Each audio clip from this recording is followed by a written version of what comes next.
Бүгінгі күнің көңілді болсын. Я желаю тебе крепкого здоровья и счастья.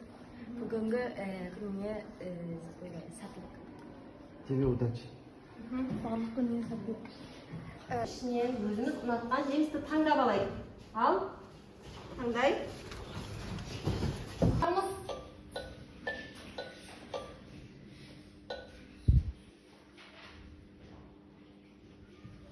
Гигиена ережелерін сақтау үшін не керек?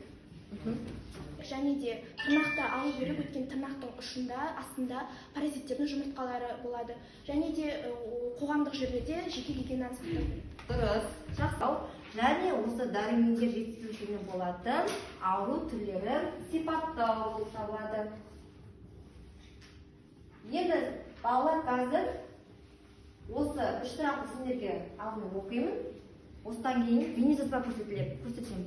Бейнежазбадан біз осы үш сұрақтың жауабын іздейміз. Түсіндік қой, иә? Бірінші сұрағымыз дәрумендер дегеніміз не? Адам ағзасында қандай дәрумендер кездеседі және дәрумендердің маңызы қандай? Дәрумені өсу мен көру дәрумені деп атауға болады. Себебі ол арқылы сен жақсы өсесің, ал көзің жақсы көреді. Және де адамда егер де дәрумендер өте көп болатын болса, олар аурудан біршама алыстайды десем де болады. Яғни дәрумендердің маңызы көп, яғни барлық витаминнің құрамында қажетті адам ағзасына қажетті заттар бар. Егер осы заттар H витаминдері, С витаминдері, қалған тоқпа витаминдер жатады. Ал майда еритін витаминдерге К да, яғни К, Е, Д, А витамині. Ал ұзақ уақыт осы витамин жетіспесе, оны А витамині дейді. Болмаса ұзақ уақыт. Ал оның мөлшері шамадан тыс асып кететін болса, оны гипервитаминоз деп атайды. Енді А витамині, бұны ретинол деп атайды. Бұл ағзаның өсуі үшін, дамуы үшін, эпителий ұлпасы жасушаларын, яғни шаштың, терінің жаңаруы үшін, қалыпты көруі үшін қажет. Бұл ымыртта, түнде көруге жақсы әсер етеді. Бұл А дәрумені жетіспесе, адамда қалтырау белгісі, тынысқа қабілеттілігі төмендейді, көру қабілеті, көру деңгейі төмендейді жалпы. Яғни сонымен қатар түнде көргіштігі нашар болады. Бұл А витамині бауырда, сары майда, балық майында өте көп. Егер де осы А витамин жетіспесе, А витаминозы, бұда адамда ақшам соқыр деген ауру пайда болады. Яғни ақшам соқыр деген ауру түнде ымыртта адам нашар көреді. Бұны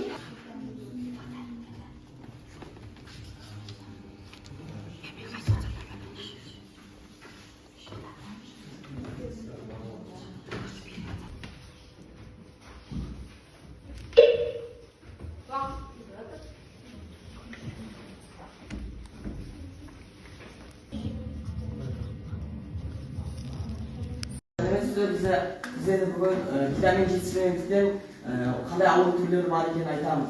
Және де бірінші ауру түрін айта кетсек, мешел ауру. Мешел ауру ол Д витаминінен құралады. Егер сізге Д витамині жетіспесе, сіз мешел ауруына шалдығасыз.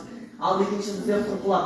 Құрқылар ол С витаминінен құралады. Сіз егер құрқыл ауруына шалдықсаңыз, сізге С витамині жетіспейді деген сөз.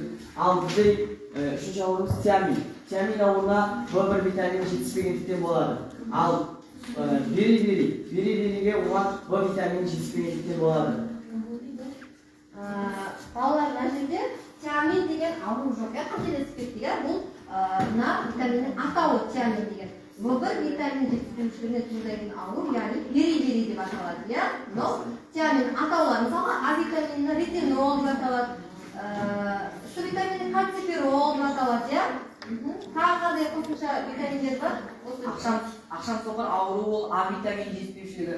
Кальциферол болса Д витамин жетіспеушілігі. Ал асқазан ісігі болса оған А және Д витамин көп қабылдағаннан пайда болады. Егер сіз осы аурулар біріне шалдырып жатсаңыз, осы витаминдер жетіспеген кездесті деп жүресіз. Жақсы.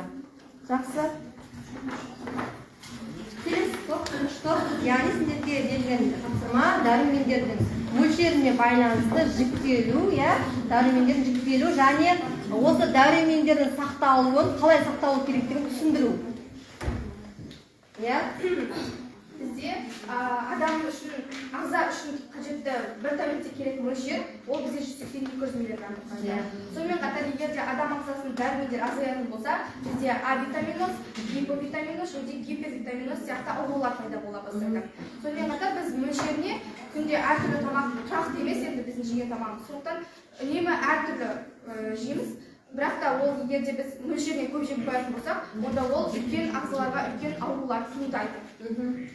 Бізде А витаминде адам ағзасында 1 және 2 миллиграмм болады. Ал С витамині адам ағзасында көп құрамында болады, және 600 миллиграмм болады. Ал В1 бізде 1,05 және 2,5 миллиграмм. Ал Д дәрумені адам ағзасында 2,5 миллиграмм болады.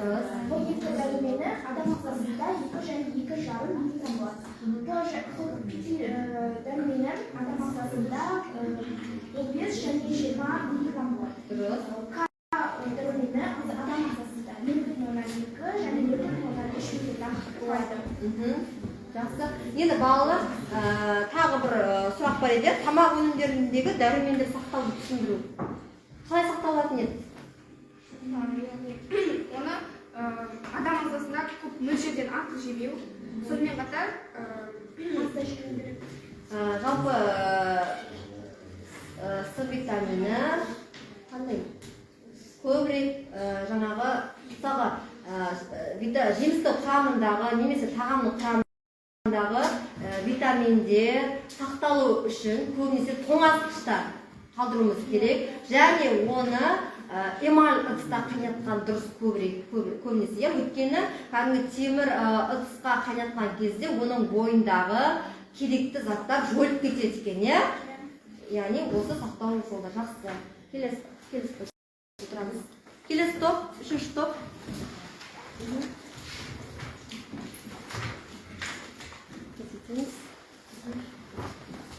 Яғни сіздерге берілген тапсырма тірек сызба арқылы ағза мүшелерінің қажеттілігі бойынша дәруменге бай тізімін жасау. Бізде В2 витаминінде ашытқы, бидай кебегі, бұршақ, ет, сүт, жұмыртқа сияқты тағамдар бар. Ал ПП витаминінде мед қысымге бай өнімдер, ашытқысы бар, ет, жұмыртқа сияқты өнімдер жатады. В6-да ішек микрофлорасы синтездейді, ал В12-де балық, бүйрек, бауыр және сондай сияқты өнімдер жатады. Е витаминінде өнген дақылдар, өсімдіктер және тағы басқа заттар жатады. Ал С витаминіне түрлі пайдалы жеміс-жидектерді енгіземіз. А витамині, бізде А витамині, сүт, жұмыртқа. Сіздерге жазып отырам, екеу ара біреу.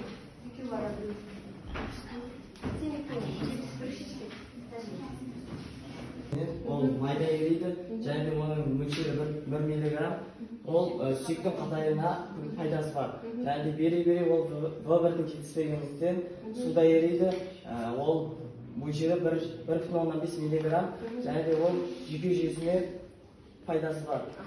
Ал құрқылақ дегеніміз ол С витамині жетіспегеннен ол суда ериді, және оның мөлшері 20 миллиграмм және 100 миллиграмм аралығында. Оның рөлі иммунитетке пайдасы бар. Жақсы, өте дұрыс. Сұрау берем. Мына жақта бітіре алмаған бар, сәкетсіздікті орнына қойып болғаннан кейін давай айтамыз,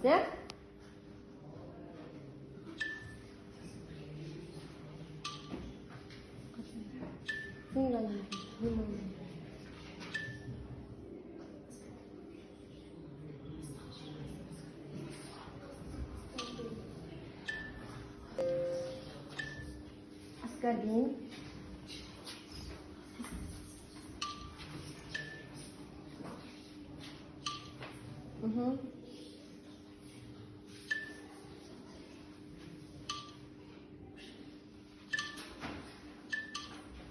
Иә.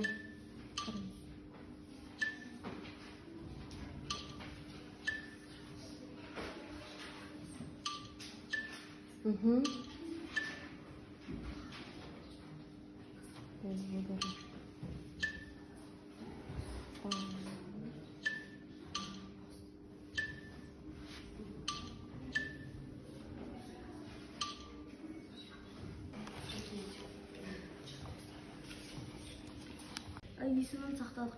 Дұрыс. Бүгінгі сабақ қызық өтті, өйткені сабақта түрлі қызықты тапсырмалар орындадық және түрлі дәрумендер туралы ақпараттар білдік. Сен айта аласың? Қандай ауру болатынын білдім. Жақсы.